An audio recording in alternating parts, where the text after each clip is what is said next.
America पूरी तरह से अपनी तैयारी करके फिर ईरान पर हमला करेगा और इस बीच डोनाल्ड ट्रंप अपने बयानों से यह संशय बनाए रखेंगे कि अमेरिका हमला करेगा कि नहीं। क्या यही हो रहा है?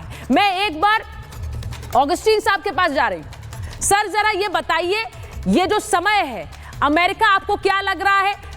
आसिम मुनीर से मुलाकात, उसके बाद पाकिस्तान का फ्रंट खुले रहना, अपने सैनिकों को अलर्ट पर रखना, क्या आज वो रात है जब अमेरिका ये हमला कर सकता है? सुचारिता जी, ये बहुत ही एक $1 मिलियन क्वेश्चन है, बट मुझे संक्षेप में अगर कहूं तो मुझे नहीं लगता है वो आज वो रात है। मैं इसका रीजन मैं बताता हूं। पहली बात, जो फोर्सेस पाकिस्तान में मूव होने हैं, यूएस के फोर्सेस, वो उसको मूव होने में अभी टाइम लगेगा, पहली बात। दूसरी बात, यूएसएस लिमिट्स जो है, जहां जिस इलाके में पहुंचना चाहिए, जहां से अटैक को अंजाम दिया जा सके, वो इलाके में अभी तक पहुंचा नहीं है। और यूएसएस लिमिट्स, सुचारिता जी, अकेला जहाज नहीं है, वो एक बेड़ा है, और वो सबसे कम तेजी वाले जहाज जो होते हैं उसकी तेजी से चलता है, जो माइन स्वीपर्स हैं, जिसको हम आगे भेजते हैं, कैरियर बैटल ग्रुप के आगे भेजते हैं। और माइनिंग में स्ट्रेट ऑफ हॉर्मुज से लेकर के आप ये नीचे के इलाके तक, पूरे इलाके में ऐसा कहा जा रहा है कि ईरान ने ऑलरेडी माइनिंग किया हुआ है। और ईरान ने ये जो पानी के अंदर का माइनिंग का प्रैक्टिस आज से नहीं, पिछले 6-8 महीने से कर रहा है। तो मुझे नहीं लगता आज की रात होगी, क्योंकि ये चौतरफा हमले में पाकिस्तान का एक, मैंने इसके बारे में ट्वीट भी किया है, पाकिस्तान का बहुत बड़ा एक योगदान होना इसीलिए जरूरी हो जाता है क्योंकि उसी तरफ से अगर आप देखेंगे तो ईरान काफी हद तक वीक है। काफी हद तक उस तरफ उन्होंने पाकिस्तान को अपना दोस्त समझ करके वेपन्स, डिफेंसिव वेपन्स नहीं लगाया हुआ है। इस इलाके में मुझे पिछले सप्ताह फ्लाइंग करने का मौका मिला, मैंने ऊपर से देखा भी है इस इलाके को।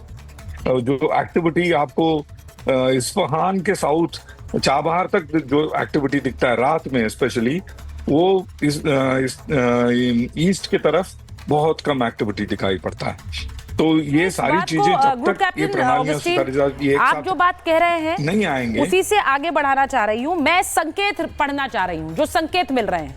मैंने कहा कि फील्ड मार्शल के साथ मुलाकात, आसिम मुनीर के साथ मुलाकात। जरा प्लीज रोबिंदर जी को स्क्रीन पर लीजिए, संदीप त्रिपाठी जी को स्क्रीन पर लीजिए। मैं रोबिंदर जी, ये सारी जो सिग्नल्स मिल रहे हैं, इनका मतलब क्या निकल रहा है? एक मुलाकात जिसके बाद डोनाल्ड ट्रंप की तैयारी, क्या इसे पूरी माने? क्योंकि अमेरिका इस युद्ध में उतरेगा तो बहुत से जानकार मान रहे हैं कि पाकिस्तान का साथ जरूरी है। क्या इसी वजह से ये मीटिंग है? क्या इसी वजह से आसिम मुनीर अब तारीफ कर रहे हैं? उन्हें पता है कि इसके बदले उन्हें बहुत कुछ मिलने वाला है अमेरिका से। Thank you Suchita ji. Yes, एक एलिमेंट है, but let me just step back. America पूरे चांसेस, संकेत जो मिल रहे हैं, मुनीर पे आता हूं मैं, अटैक करेगा, परंतु अमेरिका अपनी आर्मी वगैरह नहीं लगाएगा। अभी अमेरिका मेरे विचार से अभी केवल और केवल bunker buster bombs Fordow facility में वेव अपॉन वेव से मारेगा और उस फैसिलिटी को डिस्ट्रॉय करने का कोशिश करेगा। ये अमेरिका करेगा। अब बात ये होगी कि ईरान रिटेलिएट कैसे करता है, राइट?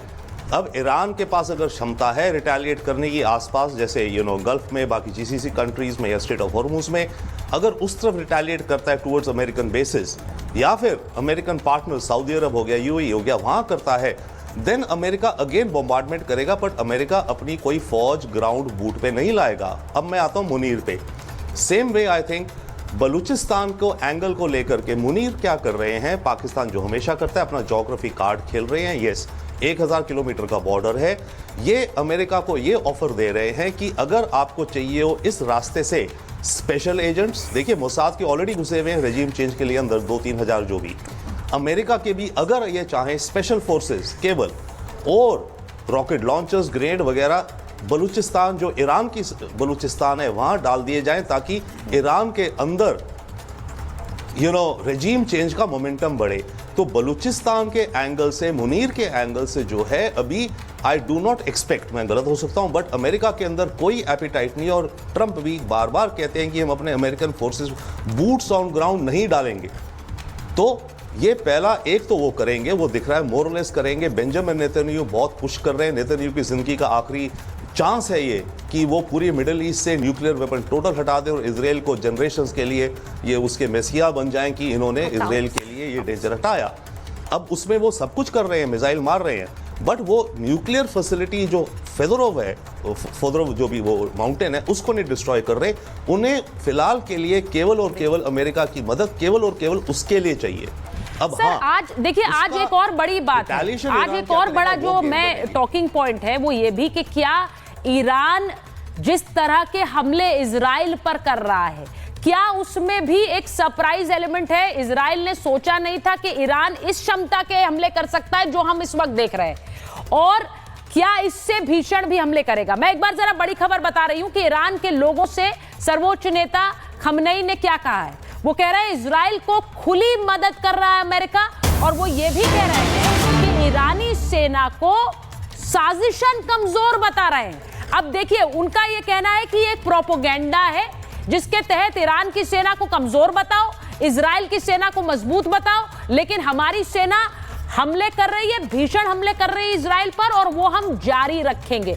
अब मैं आपको जरा वो तस्वीर भी दिखाना चाहती हूं जिसके अंदर इजराइल पर जो हमले हुए हैं उसकी तस्वीर जरा आप समझिए वो कैसे हुए हैं। इजराइल के अंदर तबाही की जरा एक दो तस्वीरें आपको दिखाती हूं, उसके बाद आपको समझ आएगा क्या ईरान को इजराइल ने अंडर एस्टिमेट किया है। अब ये जो तस्वीर आप देख रहे हैं, कैसे बैलिस्टिक मिसाइल दागी गई है और उसके बाद धुएं और आग का गुबार, ये देखिए, ये इजराइल की तस्वीर है। इसी के साथ मैं आपको एक और, ये तस्वीर आप देख रहे हैं, एक और तस्वीर आपको दिखाती हूं, दूसरी तस्वीर चलाइए। ये इजराइल के आसमान में बैलिस्टिक मिसाइलें जो ईरान ने दागी उनकी तस्वीरें देखिए, और ये वहां तबाही कैसी मचा रही है उसकी भी तस्वीर आपको दिखाऊंगी। 25 बैलिस्टिक मिसाइल्स जो भीषण तबाही इजराइल में मचा चुकी है। कैसी तबाही वो आपको दिखाती हूं। वहां पर उनका स्टॉक एक्सचेंज वो किस तरह से क्षतिग्रस्त हो गया, वहां पर जरा तबाही की तस्वीर चलाइए। वहां उनका स्टॉक एक्सचेंज किस तरह क्षतिग्रस्त हुआ, वहां उनके वाहन, ये देखिए, ये इजराइल की तस्वीरें हैं, जरा इन्हें पूरा काट दीजिए। रिहायशी इलाके पूरी तरह से ध्वस्त हो चुके हैं। कितनी बिल्डिंग्स ऐसी हैं जो ध्वस्त हो चुकी हैं। ये इजराइल के अंदर की तस्वीरें। अगर कोई ना बोले तो शायद ये लगेगा कि इजराइल ये भीषण हमला ईरान पर कर रहा है, लेकिन इजराइल को भी मार पड़ रही है। अब मैं इससे जुड़ी बात संदीप जी आपसे पूछ रही हूं, क्या इजराइल ने ईरान को अंडर एस्टिमेट किया है? जी, आप सही कह रही हैं कि सिर्फ इजराइल ही नहीं, इवन अमेरिका ने भी अंडरस्टिमेट किया था। और जो अभी आप बता रही थी किस तरीके से ट्रंप ने अपनी सेना को एक्टिवेट किया है, स्पेशली जो मिलिट्री एयरबेसेस हैं जितने भी मिडिल ईस्ट पर है, तो एक तरह से जब ये पहला एक संकेत मिल चुका है अमेरिका को, स्पेशली ट्रंप की बात कर रहा हूँ, कि अब इजराइल जो है अपने दम पर फेस नहीं कर सकता है ईरान को, और इजराइल का विश्वास टूटा, बैकफुट पर आया, और जो एक ऑफेंसिव मोड था इजराइल का वो खत्म हुआ।